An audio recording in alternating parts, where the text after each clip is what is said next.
Well, all right, Holly, let's go. Let's go break some news to everybody. Yep, news that I don't want to give people. What is going on, y'all? Jason over here at Cog Hill Farm. Hope you're having the best day ever today. I've actually been better. If you caught the live stream on Saturday, you know that I have once again tweaked my back. I say once again, I think I do it at least once a year. And I did it doing absolutely nothing. I mean, it's like bending over tying a pair of shoes. I mean, just out of the blue. And it's got me in a little bind. I know I can't do what I normally do around here. It'll go away though. It'll straighten itself out in the next few days or so. Brooke says I gotta take it easy. I'm sure she knows what she's talking about. I would say it's kind of hard to do because, you know, because of the farm, but it's hard to do because it's just not in my DNA makeup. I just can't sit still, you know? But she's right. I'm going to take it easy because it will work itself out. But I do, once I get through watering my ferns here, I do want to tell y'all about, well, it's really not super farm related at all, honestly, but it's something that I guess everybody's invested in over the last few years. And I got a major update on that. As soon as I get through watering the ferns, oh, mockingbird, I want to go check the back garden because we got some good rain, see what it's like, and then we'll carry on and I'll give you the news that I'm just kind of torn on what I should do next. Now, I'm the person that this is how I water my ferns like this, and my ferns are beautiful. I mean, they're really pretty. This is one of those things you could ask 10 different people that love ferns, how do they water their hanging ferns? And they're gonna give you 10 different answers. Put them in the shower, water them from underneath. Oh gosh, there's all kind of ways to do it, I reckon. This is the way I'd say way I've always done it. We've done it all different ways. We've done the shower and doing it from underneath, and I really can't tell no difference. Honestly, my ferns are pretty, and this is so much easier. And I have grown to realize if something becomes a burden, or I don't want to say labor intensive because that wouldn't be labor intensive, but taking all these ferns down and putting them in the shower one or two at a time, or take them down and put them in a swimming pool one at a time or so, just sure does take a lot of time. I'm one of those people that's all about efficiency. You know, if you've heard me talk about that a lot, and me watering from the top is a lot more efficient than me taking all these ferns down and doing this, that, yonder. But let me know, how do you water your ferns? Are you like me, you just water it from the top, or water it real slow? I got this wand here that's got this soaker right here, and I got this on clearance at one of the big box stores, and you can see it's just a little slow, steady stream, and I just water it until it starts coming out the bottom here, and I go on to the next one, and I water them every other day because I know they like moisture, and seems to work for me. But I'm curious to know what you do. How do you take care and water your ferns? Now, I will fertilize them once a month. That's how I've been doing it. I'm just using that Hoss 20-20-20 fertilizer. I know some people do Epsom salt. I know some people do Miracle Grow or whatever. But yeah, let me know in the comments. How do you take care of your hanging ferns? Are you a top waterer? Do you put them in the shower? Do you soak them in a tub or a swimming pool or something like that? I love to know, because I love just reading different ways people do stuff. I don't know, I just find it quite interesting. You know, I always say there's more than one way to do things, and each farm and everything's different. And I don't know, I think it gives people, I think it shows people out there that there may not be fern people. Hey, I like the way so-and-so does it, or I like doing it that way. I read one of the comments in Jason's videos, and they said they had this way they did it, and it worked great, and it works great for me. So yeah, I love the feedback. All right, let me walk around front here and get the rest of them, and We'll go take a look at the back garden, check on the horses, and also let you in on what's going on with my little issue. All right, let's go check the back garden back here and see what we got going on. Come on, girl. Look at there. Those aren't quite ready yet, but look how big and juicy they are. This is the first time that I have successfully grown strawberries. That one looks good too. It's not quite ready. In a container like this. You know, I've done the old, I call them the old style strawberry pots. The terracotta ones, you know what I'm talking about? I've never been able to grow strawberries in those, really. I think they're just too little. But this thing right here, this green stalk planter, I mean, look at that. And I'm still, I mean, you can still see all the green strawberries. And look at this runner. Right there, that's how they spread. They just keep making new little plants all over the place. But, ooh, I do got one. Ha! I do got one I can eat.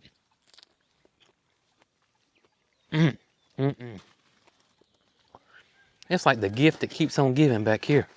And one thing's for sure, I will continue from this point forward to plant portulaca in these window boxes. I mean, look at these guys.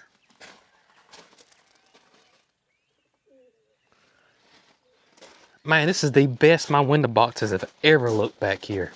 It's not even close. If you want something that's beautiful, and it's in an area that's so hot and dry, and it's hard to water, you don't have time to water it all the time, y'all look at this little annual right here, or annual for our zone. We're in zone 8A, 8B, portulaca. It is amazing. Around a mailbox, that's always thing about good spots around a mailbox. You know, most of us don't have water out nearby our mailboxes. Window boxes like this, that portulaca, look at it. Man, it's doing awesome. Just want to try to keep my, that one's done got too far now. Just trying to keep these indeterminates in this cage, this dark angel variety, but looks like I'm fixing to lose that battle. Oh, that's the good and the bad about indeterminate tomatoes. If you don't know what that is, I've talked about it before, but you got determinate tomatoes and you got indeterminate. Determinate tomatoes is more like a bush style tomato, and they're all going to produce, give or take, but they're pretty much going to produce one big flush of tomatoes, and that plant's, you know, it'll still keep producing here or there, but pretty much that plant's done. Most people just stop once they get that harvest, that big harvest for the next few weeks off of it, and they're done. And it kind of just stays compact, and, you know, it don't grow all crazy. Indeterminate tomato will grow all crazy. It's kind of like a bush style rose versus a rambling rose or a climbing rose. It's just going to keep going. And it will produce tomatoes all year long, but it just keeps growing. It'll outgrow these little cages, and these are nice cages. You can see it's fixing to outgrow it. I don't know what I'm going to do. I may put a stake down or something and just keep tying it up. There's going to be some point, though, I'm going to get tired of fooling with this thing and then, you know, stop. That's usually what people do with an indeterminate tomato. And how I always remember it, because I'm terrible at keeping up with stuff like that. It gets confusing to me sometimes, but I always think of a determinate tomato. I'm determined to get a set amount at one time. That's how I remember it. Let's go over here and look. These look good. It's just they're just starting to go crazy on me. I'm looking for any type of pest or anything like that. I've been doing my neem oil, my BT, and my spinosad over here. I've done several videos about that. I'll try to put a link to them, but you can always, I got a little blog, a little article written on the website that tells you that detail to detail. So you can check that out as well. We got some squash. They're little right now, but it won't take squash long. You can see that one right there. Got one over here too. It won't take those squash long, and those guys will be blowing and going. My cucumbers, I gotta get. My plan was to get a trellis up, but my back set here, hold my sweet tea. So I don't think I'm gonna get a trellis up today for it, but it'll be okay for now. Get that done, get that taken care of. I got my weed problem starting to raise this ugly head. We'll handle that too at some point. I tell you what I'm shocked at is my Cherokee purple. Look at all those tomatoes. I think I'm gonna have to thin some of those out. That's just too many in one little area right there, I believe. Definitely gonna get that one out. That was growing in itself. I don't want that one. I've never had a thin big slicing tomatoes out, but I just don't see how they can get that big. All cluttered up like that. Have y'all ever had to do that? Thin your tomatoes out? I've never had a cluster of a big slicer all clumbled up like that. But everything does look good back here. Just wanted to make sure. Sometimes after a rain, you know, might get some pest or a bunch of weeds pop up, which I do have a few weeds, but we'll get those out of here. Oh, man, we needed that rain. We had 2 days of rain. It's not gonna rain today, but it's gonna rain. We actually got a nice percentage of rain the rest of the week. And this fella right here is not complaining about it at all. Boy, we needed it. And y'all, it's just unreal how lush and green everything has gotten. Man, oh man, oh man. So one thing I'm supposed to do today is I'm supposed to just, you know, lightly walk. Don't sit too much, that kind of thing. So it's kind of what I'm doing. Instead of getting on the screaming chicken and go everywhere, I think I'm just gonna walk as much as I can. That will help my back out a good bit. We'll get the horses taken care of here. What's going on, beautifuls? Yeah, I see you, Maggie, Willie, Reska. Y'all wait till you see the pastures. I mean, it is, oh my goodness, it is just exploded with growth since these last few days of rain, especially with the heat. Good morning, y'all. I want to show everybody the pastures. Yeah, how green they're getting. Y'all look at this. Yeah, green, green, green, green, green. Well, I think we're gonna move these guys to another pasture. We got one we need to let them in over there, right, Maggie? See if we can let this one rest a little bit and get it built back up again. It's not bad, but it does need to rest and put those guys somewhere else. Where you at, Pink? Good morning, Pink. How you doing, baby? You wanna come on outside? Come on if you want to. Go on. Go on, girl. There you go. Go on outside if you want to. I'm gonna leave the door open.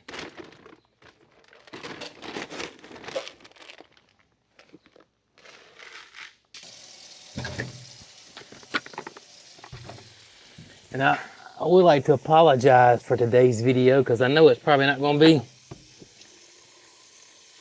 a typical one because of my back. But come on, girl. Come on out. Come on, got it, girl. Go on out. I'm going to get you. Thank you. Thank you, ma'am. Thank you. Thank you. All right, guys. Willie, Reska, Mags, we're gonna have to skip grooming day today and hoof cleaning, okay? Deal? I just don't think I can do it today. But if I feel better, we'll come back. How about that? I knew y'all would agree with me. Oh, goodness. Come on, Reska. Come on, girl. Come on, gorgeous. Love you, baby. Yep. We may not be doing any horse riding or walking for a week or so. Yeah, I done got myself in a fix. I have. Don't mean I can't come out here and love on you, though, does it? Enjoy your breakfast. Right, Willie? That's right. Oh, boy. Love you, buddy.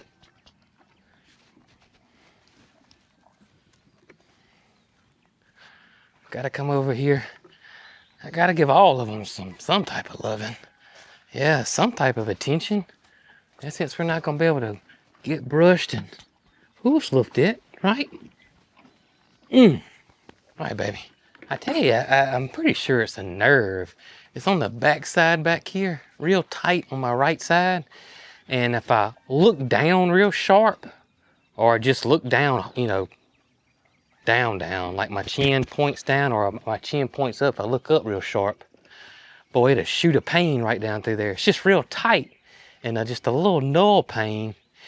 But you feel like if you do something wrong, you know, it's gonna bring you down. That's the kind of pain it is. So that's typically nerve. So I just got pinched nerve of some sort, but it'll be all right. We're gonna be all right.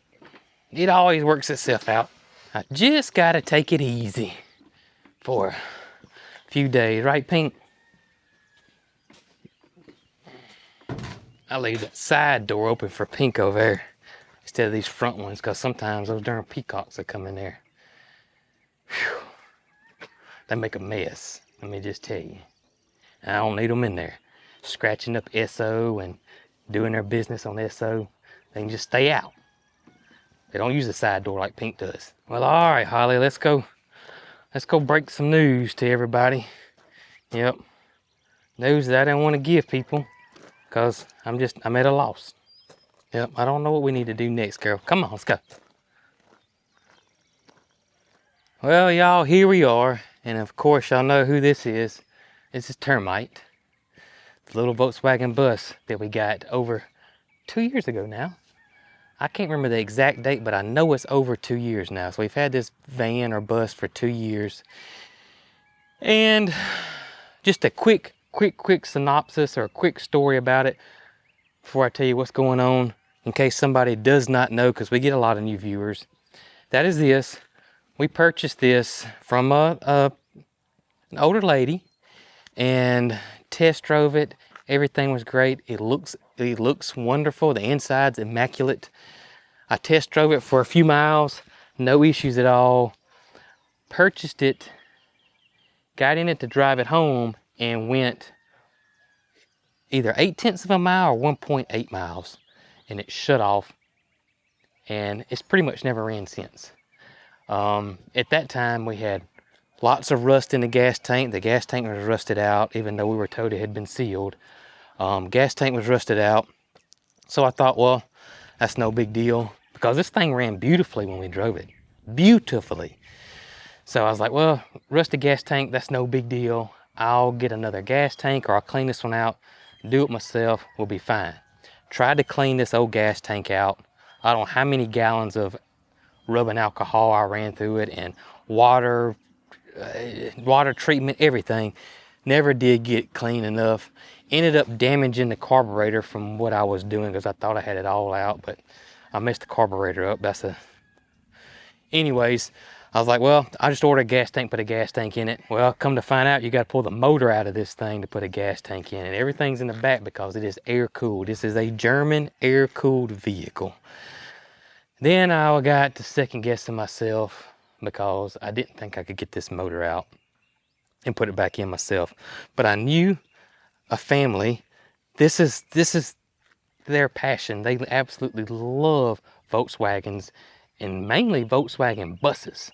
So I reached out to them, and Donnie Volkswagen, as you guys know, came over, helped me get the gas tank in, and the next day we were going to put the motor in. And he suggested, you know, when we got the motor out, let's just look it over, see if it needs anything. Rear main seal was leaking on it. We replaced it. He kind of looked at some other stuff and said, you know, it wouldn't be very expensive. We got it out to go ahead and just go through the motors, put new rings in it, seals, gosh, I can't remember what all we did to it. Lifters, camshaft, we put a different and better camshaft in it. All this stuff we did to it, put it back in, and just never would stay running. Well, come to find out, we had an issue with the carburetor. So I got a new carburetor.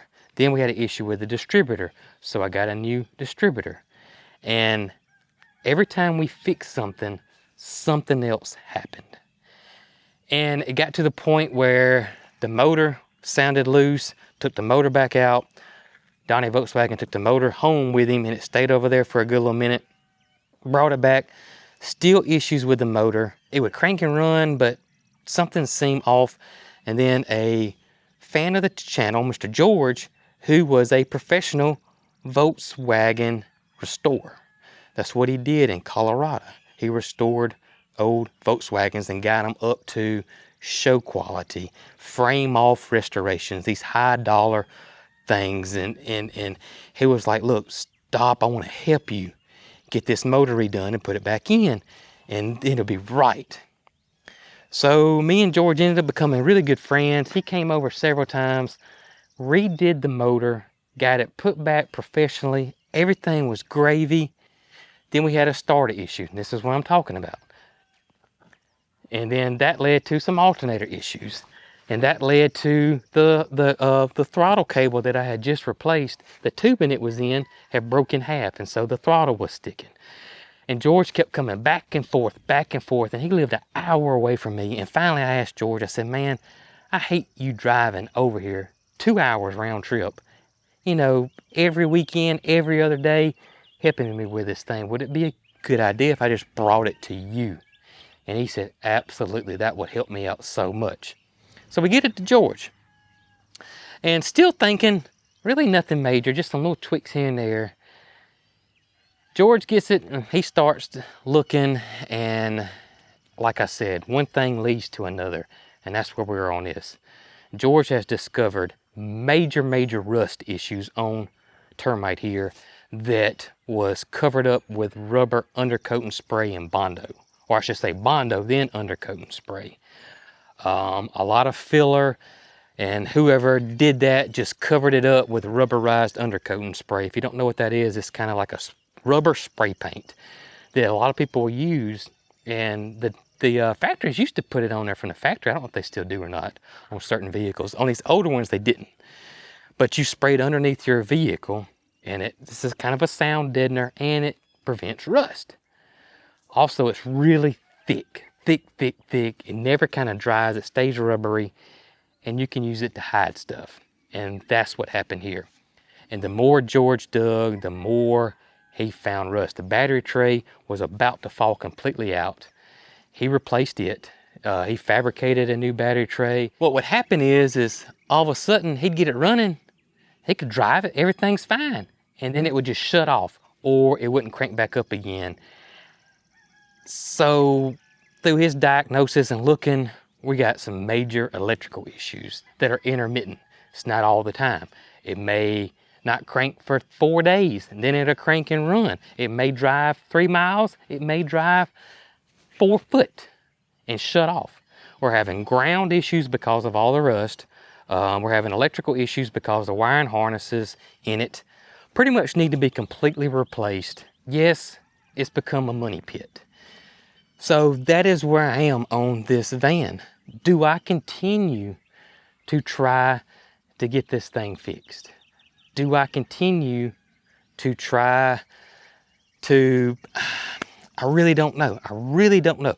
So let me let you in on the options. Number one, George was doing this as a favor. Now, I still was, you know, I'm not going to let anybody do anything for me without compensating them. He was not charging me nearly what he should have been charging me.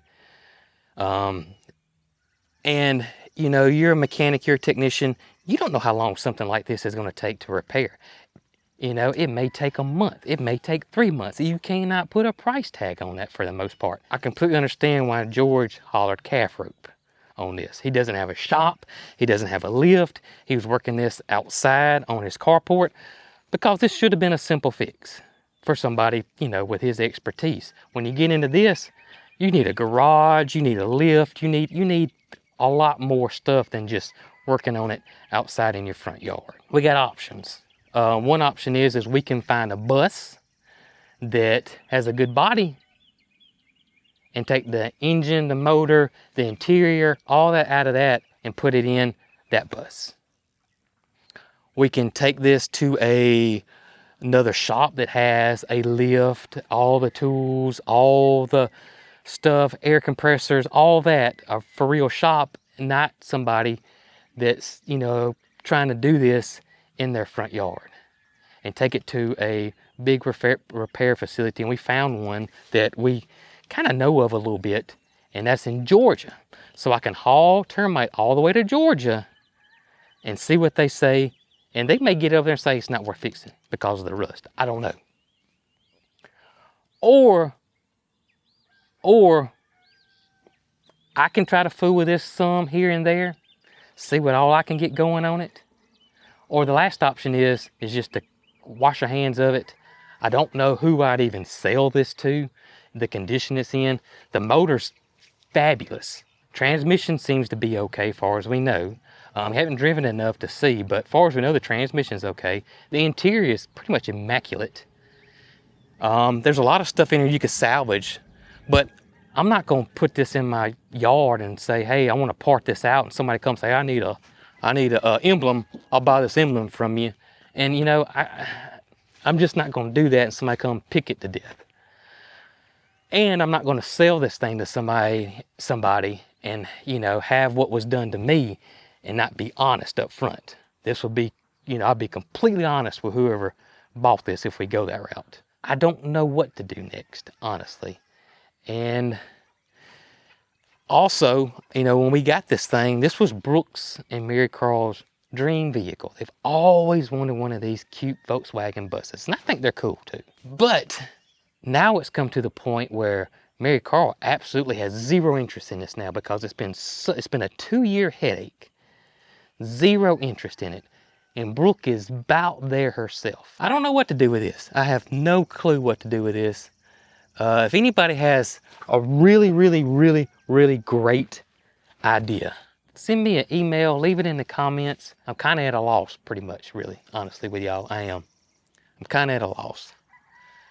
I don't want to put it back in the barn because it takes up so much room and it's just sitting there collecting dust. The cats use it for a bait. I mean, do I just leave it outside? I don't know. I don't know what to do. I have no idea what to do with termite at this point. Oh, you definitely win some and you lose some when you get these old vehicles. I tell you this though, I learned my experience with this is, number one, when it comes to older vehicles, I will 1000%, like Esso, if I ever buy anything older again, it will be American made. I can promise you that. You can still get parts for American made vehicles for the most part, unless you get something really old like a Model T Ford or something. But if you stay in the 60s, 70s, 80s, and it's a popular vehicle, I am not talking about some oddball vehicle. There's videos all over the internet how to fix them. There's service manuals everywhere to know how to fix them. And they're way easier to fool with than this right here. You cannot find anybody that works on these guys, hardly. I did it, I bought it, it's mine, and it's my problem, and I just gotta figure out what we're gonna do with it. On a good note, y'all, I think we got Bobby C fixed. A company came out here, somebody that y'all recommended to us called Pertec, I think that's how you say it. Brooke called them, they came out here pretty quick. Not that same day, but a day or two later. Came out here, fixed it, wasn't out here very long, very professional, extremely nice young man, but fixed it. Bobby C's got the hose on here. Now I got to put the other hoses that I took off back on Bobby C, and then we got to put roughly around 10 gallons of hydraulic fluid, which right now I cannot pick up and pour in here because of my back. I got to wait till my back gets straightened out before I start, because I got to pour it in up here, so I got to pick it up, and that's really not that hard, but when your back's out of whack, it is. So I gotta wait till my back gets straightened up, get this put back together, and then we'll get started on some projects we need to get taken care of around here with Bobby C. But I wanted to let you guys know about this and that it is now officially fixed.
Well, y'all, appreciate y'all hanging out with me today. Sorry it wasn't the typical Cog Hill Farm video, but my back will get better. This happens to me a couple of times a year. Just the silliest thing tweaks it, and then three, 4, 5 days later, I'm okay. And it should be the same way. Appreciate y'all so much. Catch you guys on the next one. And Peaches, what's the policy on workman's comp? What do you say it is? Yeah. Y'all be good.